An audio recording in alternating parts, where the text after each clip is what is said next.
বন্ধুরা, আজকের গল্পটি হচ্ছে আমার বাসার কাজের মেয়ের সাথে আমি কিভাবে প্রেম ভালোবাসা নিবেদন করলাম সেই ঘটনাটি কি তোমাদেরকে শোনাবো। আর এই গল্প শুনলে তোমাদের মন অটোমেটিকলি ভালো হয়ে যাবে। খুবই মজার একটি ঘটনা, যে ঘটনা শুনলে তোমরা সারা রাত ঠিক থাকতে পারবে না। হ্যালো বন্ধুরা, বেশি কথা বাড়াবো না, ঘটনাটি প্রথম থেকে শুরু করি। আমার নাম পায়েল, আমার 20 বৎসর বয়স। আমি গত 2 বছর ধরে এই বাড়িতে কাজ করছি। এই বাড়িতে আমার মালকিন আর তার ছেলে রাজু ছাড়া কেউ থাকে না, কিন্তু 3 বছর আগে আমার মালকিন মারা গেছেন। মালকিন খুব অসুস্থ ছিলেন আর তাই আমাকে তার সেবা করার ডাকা হয়েছিল। মালকিনের মৃত্যুর পর আমি ভাবতে শুরু করলাম রাজু হয়তো আমাকে, কিন্তু রাজু বলল তুমি মায়ের মৃত্যুর পরও এখানে কাজ করতে পারো। আমি খুব খুশি হলাম, কারণ রাজ ওকে আমার খুব ভালো লাগত। তবে আমি এখন বুঝতে পারছিলাম না রাজুর মনের ভেতরে আসলে কি চলছে। আমি সবসময় লুকিয়ে লুকিয়ে তাকে দেখতাম। যখন আমাদের চোখে চোখ হতো তখন বুঝতে পারতাম না তার মনে আমার প্রতি কোনো অনুভূতি আছে কিনা। আমি সারাদিন এই বাড়িতে থাকতাম, একটি ছোট ঘরে ঘুমাতাম। মালকিনের মেয়ে, তারপর আমি রাজুর কাছাকাছি থাকার চেষ্টা করতাম। আমি তখন তরুণীয় হয়ে উঠেছিলাম, আর রাজু ছিল আমার সামনে একমাত্র পুরুষ। সে খুব সুন্দর ছিল, তাকে দেখলে আমার মনের ভেতরে কিছু একটা জাগ্রত হতো। আমি যখনই সুযোগ পেতাম তাকে খুশি করার চেষ্টা করতাম, কিন্তু সে কেন যেন আমার থেকে দূরে থাকত। কথা বলতো, কিন্তু যখনই আমি তাকে ছুঁইতাম সে আমাকে সরিয়ে দিত। আমি তার মন জয় করতে চেয়েছিলাম, তাই তার জন্য বিভিন্ন রকম খাবার রান্না করতাম, কিন্তু বুঝতে পারছিলাম না আমার মধ্যে কোথায় ঘাটতি ছিল যা আমার থেকে দূরে রেখেছিল। একদিন খুব বৃষ্টি হচ্ছিল। রাজু বাইরে কাজ করতে যেতে পারেনি, সারাদিন বাড়িতেই ছিল। রাতে আমি তাকে বললাম, রাজু, আমি খুব ভয় পাচ্ছি। যদি তোমার অসুবিধা না হয় আমি তোমার ঘরে ঘুমাতে পারি কি? রাজু বড় বড় চোখে আমার দিকে তাকিয়ে রইল। বুঝতে পারলাম সে হয়তো আমাকেও ঘরে রাখতে চায়, কিন্তু বলতে পারছে না। আমি চিন্তিত হয়ে পড়লাম, সে হয়তো আমাকে দূরে সরিয়ে দেবে। আমি ছিলাম দরিদ্র পরিবারের মেয়ে, কিন্তু দেখতে খুবই সুন্দরী ছিলাম। আমার এই সৌন্দর্য আমার জীবনের বোঝা হয়ে উঠেছিল। তারা আমি যখনই নিজের শরীর দেখতাম আমার মনের মধ্যে কিছু একটা করার ইচ্ছা জাগত। আমি স্কুলেও যাইনি, তাই আমার জীবন নিয়ে কি করতে চাই তা বুঝতে পারছিলাম না।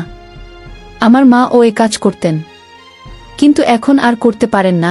বাড়ির আর্থিক অবস্থার কারণে মা আমাকে তার জায়গায় কাজ করতে পাঠিয়েছেন। এখানে থাকার জায়গা, খাবার আর 2-1 হাজার টাকা মজুরি পেতাম। আমি বাড়ির সব কাজ করতাম, মাঝে মাঝে মা বাবার সাথে দেখা করতে যেতাম, কিন্তু খুব একাকী লাগত। আমি এমন একজনকে চাইছিলাম যে আমাকে ভালোবাসবে। আমার বয়সের কারণেই হয়তোবা এমন লাগছিল। রাজু আমার সবচেয়ে কাছের মানুষ ছিল, তাই তাকে বলেছিলাম আমি তোমার ঘরে ঘুমাতে চাই। মনে মনে তাকে নিজের করে নিতে চেয়েছিলাম। রাজু কিছুক্ষণ চিন্তা করে বলল, ঠিক আছে, তুমি আমার ঘরে ঘুমাতে পারো। আমি তোর ঘরে ঢুকে ভাবছিলাম কোথায় শোব। রাজুর পাশে গিয়ে বসলাম। সে বলল, তুমি বিছানায় শুতে পারো, কিন্তু একটু দূরে থেকো, অথবা চাইলে মেঝেতে শুতে পারো। রাজু নিজেকে খুব সৎ দেখাতে চাইছিল। আমি সরাসরি বিছানায় শুয়ে পড়লাম। বাইরে খুব ঠান্ডা ছিল, রাজুর কম্বল মরিয়ে একপাশে শুয়েছিলাম।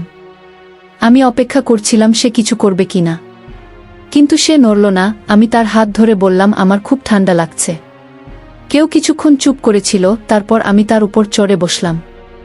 তার চোখ বড় বড় হয়ে গেল, হৃৎপিণ্ড দ্রুত বেজে উঠল। আমি বললাম, আমি আর একা থাকতে পারছি না। আমি তাকে চুমু খেতে শুরু করলাম। সে ভয় পেয়ে যাচ্ছিল। তারপর আমি তার শার্টের বোতাম খুলতে লাগলাম। হঠাৎ তার সারা শরীর দেখেই চমকে উঠলাম। আমার হাত পা কাঁপতে লাগলো। আমি ভাবতেও পারিনি এমন কিছু দেখব। আমি দ্রুত ঘর থেকে বেরিয়ে গেলাম। বৃষ্টিতে ভিজতে ভিজতে দৌড়াতে লাগলাম। পাগলের মতো দৌড়াচ্ছিলাম। আমার চোখের সামনে সব সময় দৃশ্যভা আসছিল। যখন বাড়ি পৌঁছালাম, মা দরজা খুলো। আমাকে দেখে অবাক হয়ে গেল। বাবা এসে বলল, কি হলো মা, এমন অবস্থায় কেন এলে? মার আগে বল, একটা তরুণ মেয়েকে কাজ করতে পাঠাতে মানা করেছিলাম। দেখো এখন কি হলো। আমি দ্রুত নিজে জামা ঠিক করতে লাগলাম। আমার বুকের সব কিছু দৃশ্যমান ছিল, আমার চুল এলোমেলো হয়ে গিয়েছিল। কেউ আমাকে এমন অবস্থায় দেখলে ভাবতো আমার সাথে কিছু খারাপ ঘটেছে। আমার বাবা ও জিজ্ঞেস করলেন কি হয়েছে, কিন্তু আমি কিছু বলতে পারিনি। নিজেকে সামলে রাতের দিকে ভাবতে বসেছিলাম এবং স্মৃতির পাতা উল্টাইতেছিলাম। যখন আমি 5 বছরের ছিলাম তখন মা আমাকে এই বাড়িতে কাজের জন্য নিয়ে এসেছিলেন, কারণ গৃহকর্মীর খুব অসুস্থ ছিলেন। সেই সময় রাজু প্রায় 20 বছরের ছিল। সেখানে এক সময় খাওয়ারও ব্যবস্থা ছিল, যেখানে রাজু তার কাজ শেষ করে বাড়ি ফিরত এবং তার সে পানি ট্যাঙ্ক চলে যেত এবং ঘন্টার পর ঘন্টা সেখানেই থাকত। সে ট্যাঙ্ক থেকে অদ্ভুত অদ্ভুত শব্দ আসত। যখন আমি তার কাছে যেতাম তখন মনে হতো না যে সে মাদক গ্রহণ করেছে। সে বেশ স্বাভাবিক লাগত, কিন্তু তার মুখটা খুবই চিন্তিত দেখাতো। আমি তার উপর নজর রাখতাম কারণ তাকে আমি খুব পছন্দ করতাম।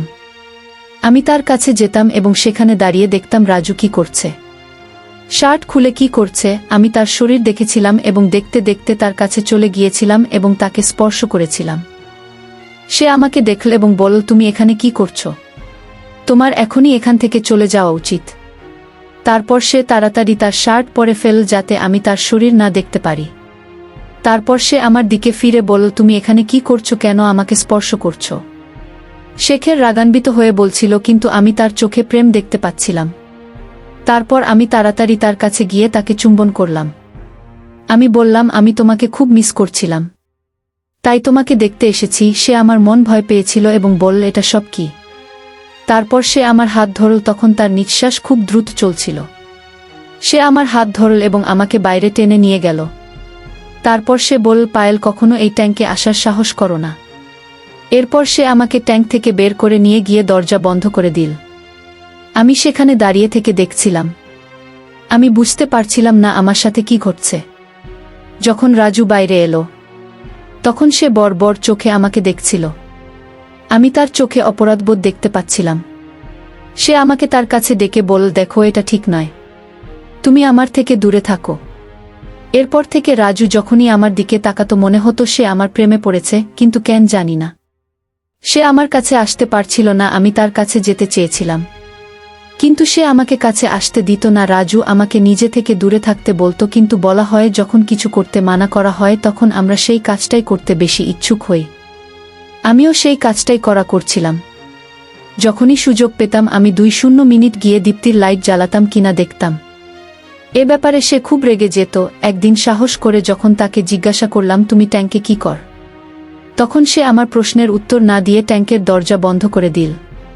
কিন্তু আজ যখন আমি তাকে কাপড় ছাড়াই দেখলাম তখন আমি খুব অবাক হয়ে গিয়েছিলাম। আজ আমি রাজুর ছিলাম। সম্ভবত সে ট্যাঙ্কের সময় কাটানোর জন্য এমন করছিল। তাই যখন আমি তার শার্ট খুললাম দেখে আমি কেঁপে উঠলাম এবং তৎক্ষণাৎ বাড়িতে চলে এলাম। এসব শুনে আমার মা-বাবা কেঁদে উঠলেন। তখন তাদের এবং নিজেদের সামলানোর জন্য আমি বললাম, মা, রাজু কিছু ভুল করেনি, আমার তো তোমাদের মিস করছিল। সকাল থেকে এত জোরে বৃষ্টি হচ্ছিল যে আমি বিব্রত হয়ে এখানে চলে এসেছি। আমার কথা শুনে মা আমার দিকে তাকালেন। তারপর আমি বললাম, না, আমার জন্য আলাদা একটা ঘর আছে, আমি সেখানে ঘুমাচ্ছিলাম। তখনই খারাপ একটা স্বপ্ন দেখে তোমাদের কাছে চলে এলাম। রাজু খুব ভালো ছেলে, সে কখনোই আমাকে খারাপ চোখে দেখে না। আমার কথা শুনে মা-বাবা শান্ত হলেন, কিন্তু আমি তাদের সত্যি কথা বলিনি, কারণ আমার সত্যি বলার সাহস ছিল না। এজন্যই তারা আমাকে পরদিন আবার কাজে পাঠালেন। রাজু বাড়িতেই ছিল, হয়তো আমার আসার অপেক্ষা করছিল, কিন্তু আমি তার সাথে কথা না বলে বাড়ির কাজ করতে লাগলাম। রাজু আমার চারপাশে ঘুরছিল। সে ভেবেছিল আমি তাকে একটা প্রশ্ন করব, কিন্তু আমি তাকে কিছু জিজ্ঞাসা করিনি, কারণ আমি তাকে ঘৃণা করতে শুরু করেছিলাম। সন্ধ্যা পর্যন্ত সে আমার পেছন পেছন ঘুরছিল। কাজ শেষ হওয়ার পর হঠাৎ সে আমার হাত ধরল এবং বলল, এবার চুপচাপ বসো, আমি তোমাকে সব বলবো। তাকে দেখে আবার আমার মনে প্রেম জেগে উঠল, কিন্তু তখন আমার মন ভেঙে গিয়েছিল। রাজু বলতে শুরু করল। সে আমাকে বলল, যখন আমি 5 বছরের ছিলাম তখন খারাপ লোকদের সাথে মেলামেশা শুরু করেছিলাম, খারাপ জায়গায় যেতাম এবং সেখানে মহিলাদের সাথে রাত কাটাতাম। আমার বাবা ছিলেন না, শুধু মা ছিলেন এবং তিনিও খুব অসুস্থ থাকতেন। তাই আমাকে কেউ আটকানোর ছিল না, আমাকে রাগ করার কেউ ছিল না, তারুণ্য নাই। আমি বিভিন্ন মেয়ের সাথে সম্পর্ক তৈরি করতে শুরু করলাম। আমার ক্লাসে একটা মেয়ে ছিল, সে খুব সুন্দর, ফর্সা। আমি এবং আমার বন্ধুরা তাকে পেতে চাইতাম এবং একদিন আমরা সুযোগ পেলাম। আমরা তাকে অপহরণ করলাম। একটি কুঁড়ে ঘরে আমরা সবাই মিলে তার সাথে খারাপ কাজ করলাম। সে আমাদের সামনে হাত জোট করে অনেক কেঁদেছিল। সে বলেছিল, ছেড়ে দাও, কিন্তু আমরা তার উপর কোনো দয়া দেখাইনি। আমরা তার একটা ভিডিও বানিয়েছিলাম এবং বলেছিলাম তুমি কাউকে কিছু বললে ভিডিও ভাইরাল করে দেব। মেয়েটি কাজ ছিল এবং আমাকে অভিশাপ দিচ্ছিল ভগবান তোমাকে এমন শাস্তি দেবে যে তুমি কল্পনাও করতে পারবে না। আমরা মেয়েটির কথা হেসে উড়িয়ে দিয়েছিলাম। কিন্তু যখন আমি বাড়ি এলাম তখন আমার পেটে প্রচণ্ড যন্ত্রণা শুরু হলো। আমি একটা কাপড় ভিজে পিঠে রাখলাম, জানতাম না আমার পেটে এত জ্বালা কেন হচ্ছে। কিছুক্ষণ পর আমার পেটে আগুন লেগেছে মনে হলো। আমি ডাক্তার কাছে গেলাম কিন্তু আমার ব্যথা খুব বেড়ে গেল। ডাক্তার আমাকে ওষুধ দিল। যখন তুমি এখানে কাজ করতে এলে আমি তোমাকে প্রথম দেখেই পছন্দ করেছিলাম, কিন্তু জানতাম তুমি আমার পেটের এই দাগ দেখলে প্রতিটি মেয়ের মতো তুমিও ভয় পাবে। এমনকি ডাক্তারও বুঝতে পারছে না এটা কি হচ্ছে। এজন্যই আমি ট্যাঙ্কে যাই আমার পেটের ভর বর্জা ঠিক করতে। এখন সেগুলো কমে আসছে। যে তান্ত্রিক বাবার কাছ থেকে আমি টোটকা করাচ্ছি তিনি বলেছেন আমাকে পুরোপুরি সুস্থ হতে আমার 4-5 মাস লাগবে। এই 4-5 মাস পর্যন্ত আমাকে মেয়েদের স্পর্শ থেকে দূরে থাকতে হবে। রাজুর কথা শুনে আমি বিস্মিত হলাম। রাজু বুঝতে পেরেছিল যে সে জীবন থেকে খারাপ কাজ করেছে। তারপর রাজু বলতে লাগলো আমারও সেই মেয়েটির কথা খুব মনে পড়ে যে আমাকে অভিশাপ দিয়েছিল। আমি তার কাছে ক্ষমা চাইতে চাই, কিন্তু সে এখন এই শহর ছেড়ে চলে গেছে। এরপর আমি রাজুর বাড়ি থেকে ফিরে মায়ের কাছে এলাম। 5 মাস পর রাজু পুরোপুরি সুস্থ হয়ে গেল। আমি এই সময় রাজুকে অনেক সাহায্য করেছিলাম। 5 মাস পর যখন রাজুর সাথে দেখা করতে তার বাড়ির গেলাম, দরজা খোলা ছিল, ভেতরে ঢুকে পড়লাম। তারপর আজুকে ডেকে উঠলাম কিন্তু কোনো সাড়া পেলাম না। তারপর আমি তাড়াতাড়ি রাজুর ঘরে চলে গেলাম। তখন রাজু কাপড় ছাড়া এই আয়নার সামনে দাঁড়িয়ে নিজেকে দেখছিল। তখন আমি তাকে নগ্ন দেখে হেসে ফেললাম। তারপর সে পেছন ফিরে আমার দিকে তাকালো। এখন আমি তার সামনে লজ্জা পাচ্ছিলাম, তাই আমি পিকটার দিকে করে দাঁড়িয়ে রইলাম। তারপর রাজু একটি তোয়ালে জড়িয়ে আমার কাছে এসে আমাকে পিছন থেকে ধরে কাঁধে চুমু দিতে লাগলো। আমি একদম শান্ত নিঃসন্দ হয়ে দাঁড়িয়ে রইলাম। সে আমাকে এদিক ওদিক স্পর্শ করতে লাগলো। রাজু আমার সামনে এসে আমার ঠোঁটে শুরু করলো। তখন আমার ভেতরেও কিছু একটা জেগে উঠতে লাগলো এবং আমি তাকেও। হঠাৎ করে এই রাজু আমার কুর্তি টানতে শুরু করলো। তখন আমি পিছিয়ে গেলাম এবং বললাম রাজু এটা ঠিক নয়, দয়া করে থামো। রাজু বলল পায়েল আমি তোমাকে ভালোবাসি এবং তোমাকে বিয়ে করতে চাই।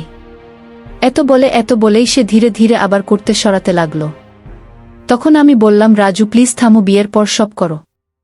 রাজু রাগান্বিত হয়ে মুখ ঘুরিয়ে দাঁড়িয়ে গেল। তবে আমিও রাজু আমার সাথে সব করুক, কিন্তু সরাসরি বলতে পারছিলাম না। তখন রাজু আবার আমাকে তার বাহুডোরে আবদ্ধ করল এবং আমার সব কাপড় খুলে ফেল। তারপর সে আমাকে সবাই বসিয়ে তার কোলে তুলে নিল এবং প্রেম করতে শুরু করল। আমিও তাকে পুরোপুরি সঙ্গ দিচ্ছিলাম। প্রায় 2 ঘন্টা পরে যখন আমরা দুজনে বাস্তবতায় ফিরলাম তখন আমি সম্পূর্ণরূপে হারিয়ে গিয়েছিলাম। সময় অনেক হয়ে গিয়েছিল এবং আমাকে বাড়ি ফিরতে হতো। তাই তাড়াতাড়ি কাপড় পরে বাড়ির দিকে রওনা হলাম। পরদিন সকালে রাজু আমার মা বাবার কাছে এলো এবং আমাকে বিয়ে করার প্রস্তাব দিল। সে বলল আমি জীবনে যে সব ভুল করেছি তা সংশোধন চাই। আমি তোমাকে বিয়ে করতে চাই। সে বলল পায়েল তোমার সাথে আমার জীবন আরও ভালো হয়ে উঠবে। তার কথা শুনে আমার বাবা মা তার হাতে তুলে দিল। তারপর আমাদের দিনকাল খুবই ভালো কাটতে লাগলো। অনেক সুন্দর জীবন চলল আমাদের সংসারের। বন্ধুরা, কেমন লাগলো আজকের এই গল্পটি তোমাদের কাছে? যদি ভালো লেগে থাকে তাহলে অবশ্যই আমার ইউটিউব চ্যানেলটি সাবস্ক্রাইব করে রাখবে।